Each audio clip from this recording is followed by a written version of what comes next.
So I'm coming to you from my new studio here in Charlotte, North Carolina, and we'll it'll be interesting to see how the show goes during the next 4 weeks while I'm on the road. I am going to do my best to bring you as much good content as I can, but I won't kid you, it's not going to be easy to keep up with the pace while I'm on the road. So let's talk about what I thought was the most important stuff today. We have got a bunch of conversation about the fact that Leo Kogwan, who is the number one, the largest retail shareholder in Tesla, says he plans to vote against Elon's compensation plan.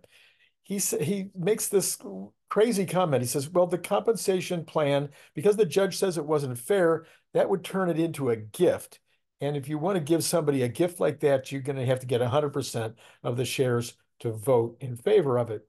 The arguments that the judge made in this case were so bad that I've spent multiple videos talking about her horrible decision.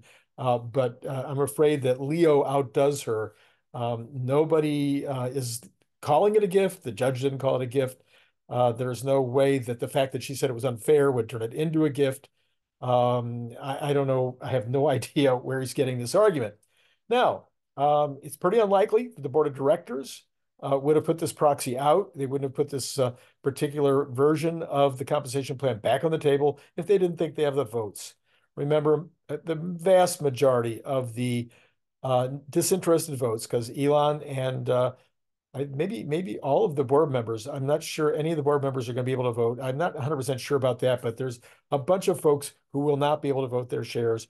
So the vast majority of the remaining individuals who can vote their shares, individuals and companies, will be these large pension funds and various kinds of mutual funds, et cetera, that own a huge amount of the shares. Four of those companies had come to the board of directors saying they believe that the compensation plan should be put back on the table. And so I'm pretty sure that the board has put out feelers and found out whether that's how most of the institutional investors feel. I think there'll be a very strong retail vote as well, based on what we know about the big fans that are on X. Also, with regard to Leo, he only holds less than 1% of the outstanding shares, even though he's the largest retail shareholder.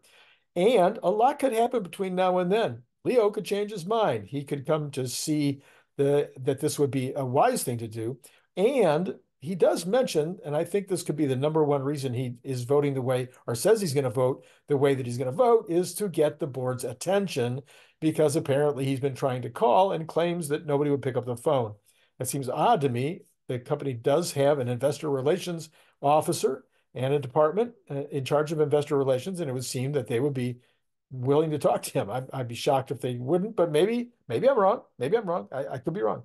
Anyway, but between now and I think it's June 16th or 13th, I don't remember for sure. Between now and the actual final vote and the board meeting, I suspect that Leo might be able to talk into voting the other way. All right, let's talk about the fact of what's going on with Tesla in terms of it being down under 150. Okay, let's quick history lesson, because people forget these things. I know that most of the people who listen to this channel, if you listen to me for a long time, you could probably actually write the rest of this script. But let's take a look at what happened when Tesla was at 410. There was a wild speculation about Tesla at that point, and quite frankly, in the overall market. There was hopium about robotaxi coming soon. A lot of hopium. I know there were people buying Tesla stock at that time because of the potential for the robotaxi. We had an exuberant risk-on market, much more exuberant and risk-on than right now. We had a solid track record at Tesla of 50% per year increases in sales, evidence of that going to continue, and looking as if that was going to be more than 50% increases in profits ongoing into the future, until we got into a slightly different situation. Anyway, and Tesla had just been included in the S&P 500. All of those things were happening all at once. Not a lot of negative happening, a lot of happiness and exuberance over what Tesla had accomplished with the Model 3 and the Model Y. Well, in a very different climate, a difficult climate. Even if you say that the economy is doing okay, cars aren't. They're at 15.5 million, where the typical good year for cars in the United States is 17.5 million. You have pretty much every other EV supplier for the United States market with down sales, horrible sales, completely disappearing sales, going out of business. So the fact of how Tesla is doing, whether they will be down or not be down this year, is not so crazy given those circumstances. So Tesla has also, got other things that have been happening in terms of people becoming, I would say, tired of waiting for robotaxi, tired of waiting for FSD to be complete, if you will. And that's understandable. People become impatient and they see other opportunities out there. So in that kind of a climate, people are calling for Elon's head. They're calling for the board of directors' heads. And I guess, that's human nature, right? Well, yeah, okay, then right now, I would hate to be the person. Maybe some of you are in this class out there. I'm guessing you let me know in the comments below, but some of you might have sold some or a lot of your Tesla over the last 3 or 4 months in order to buy Nvidia. Now, maybe you sold some Tesla at 180 and now it's down to 150. So, that's a 180, that's a, 20% drop or whatever. You might have lost 20% just in the last 4 months. That certainly could have happened. Or you might have bought some Nvidia, and now it's down 20% in just a few days.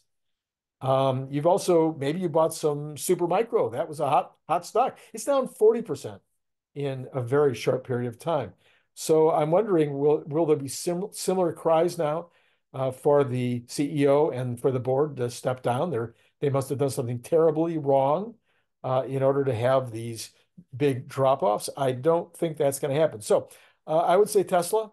I will continue to say that Tesla is the best investment opportunity you could possibly get. And at these prices, is even a better investment opportunity. There's very few companies out there that have the potential for 100+ times future. So go ahead, give me a list in the comments below. Tell me which companies you think you can be really highly confident that they're going to go up 100 times in the next 5 or 6 years from where they are today. And even some of the folks that have been marking down Tesla in the last few days, the Dan Ives and et cetera, who've said, hey, we're going through a rough patch. They continue to believe that robotaxi is going to happen. They continue to believe that Optimus is going to happen. They continue to believe that Dojo is going to be a massive opportunity. I've just started talking about Dojo in your car. I think that's going to be huge. Do you think Dojo in your car would change the value of your car? Do you think if you could just talk to your car about the places you want to go or what's going on in terms of the direction, something wrong with the directions, or, I mean, just have a conversation with Dojo. By the way, let me give you an example of that. I'm in this Airbnb and I was trying to turn off my flashlight on my iPhone. And I don't know why I've had trouble figuring out that little move that you do in order to get the flashlight to show when you're already open. I don't know why I've had trouble figuring that out. But the guy who's the host here at this Airbnb said, "Oh, did you know you can just say, Siri, turn on the flashlight?" And the flashlight turns on. Siri, turn off the flashlight. Oh my goodness. I told him it was worth the price. So, same thing with your car. We know Siri, not that great, but Dojo could be really amazing in your car. I think it would make the car worth a ton more than it is now. How's anybody going to follow that lead? Okay, this is Randy Kirk. If you haven't hit the like and subscribe and notify button, please do so. Tomorrow morning, we have got Larry Goldberg. That will be on at about, see, now I'm in Eastern time, so we should wrap that up. I'm going to say that's going to come out about 9:15 Eastern time. Somewhere around there is when my conversation with Larry. I know that this conversation tomorrow with Larry is going to be chock full of extremely valuable stuff that you're going to want to know about, because we barely got started the other day. I think that was Thursday that we had our last conversation, and we had so much to talk about. Okay, so What you got coming up this week in the market is a huge earnings week. All kinds of tech companies and other companies are going to be coming out this week. And it's probably going to be a choppy week on the market because we don't know how that's, but you know what? The earnings are going to be important, whether they beat on revenue, whether they beat on earnings, it's going to be important. All that matters. Remember, right now, especially in this market, it's so important to be looking at what they're going to say about guidance. Guidance, guidance, guidance. We don't less interested in looking in the rearview mirror. What is going to be happening in the next 3 to 12 months? That's what we want to know right now. So Procter and Gamble came out yesterday with, or maybe that was earlier today, with excellent results, and their guidance was also good. They said that they're really not seeing any people they're not seeing people going down market on their purchases. I've seen a lot of reporting from people saying, oh yeah, people are starting to go down market. Well, Procter and Gamble is in a position to know pretty well if that's happening. And they did very well this quarter. They beat, they talk about next quarter going forward. They're very excited about the rest of this year. So that would be an example of one thing that we could look at and see, that's a good strong signal in terms of the consumer still having money to spend. All right, let's take a look here. We got Tesla was down 288 today, dramatically outperforming the market, only down 1.92%, down 2%. The NASDAQ was down 2%. The Nvidia, as you know, was down 10% on the day. You had Meta down 4. You had Amazon down 2.56. So it was a rough, rough day. You did have the Dow Jones up 0.56%, and you had the Cathie Woods almost all down. A couple of exceptions. Most of them were down. Here's one was, yeah, in the ballpark of those others we just talked about. So it was a rough day out there. I think there's more rough days ahead. Now, you could have some major, major bargain hunting next week with the markets down about 7.5%. The equities overall down about 7.5%. People could start to come in. Or more likely, maybe not this week, maybe it'll be the following week when the PCE comes out. But at some point, I think we're going to be having to test a 10% off from all-time highs. All right, what about the rest of the information? For instance, the bonds. Okay, bonds today down 2.4 basis points to 4.623. That's still, pretty darn high, but at least we're going in the right direction on this Friday, going down 2.6 basis points. The 2-year was down 0.2 of a basis point. The 2-month was actually up 0.8 of a basis point. Let's go on to the oil. The oil was up 61 cents to 83.34 on Texas Intermediate. Brent at 87.23. So that's gone back down under $4 again on the difference, suggesting, just as the headline is saying, oh, limited risk of the thing with Iran and Israel blowing up into something bigger at this point. And so oil prices are coming down. Also, though, as I mentioned a couple of days ago, U.S. reserves way up on oil. So that's got to be a big part of it. Natural gas up 0.28% for the day at 176. You have got gold up $7, back over 2,400 again, 2,405. Copper up another 1.23%. At $4, almost 50 cents. We're now only 25 cents away from an all-time high on copper. You've got the dollar unchanged. You have got the Bitcoin up 727, but still sitting at 64,000. I'm a little confused now. Would somebody let me know in the comments? Hopefully I'll notice your comment. I thought that the halving was supposed to take place on Thursday. I saw a headline a minute ago talking about with the halving still to come. I thought it was Thursday. Or is it something that happens over a few days? I'm a little unclear on that now. All right, we have got no pre-market, of course, today, so nothing to report there. Yeah, I think that's all I got for you right now. Be sure again to, you want to go back, Cern Basher today, got pretty good response, but not as good as it should have.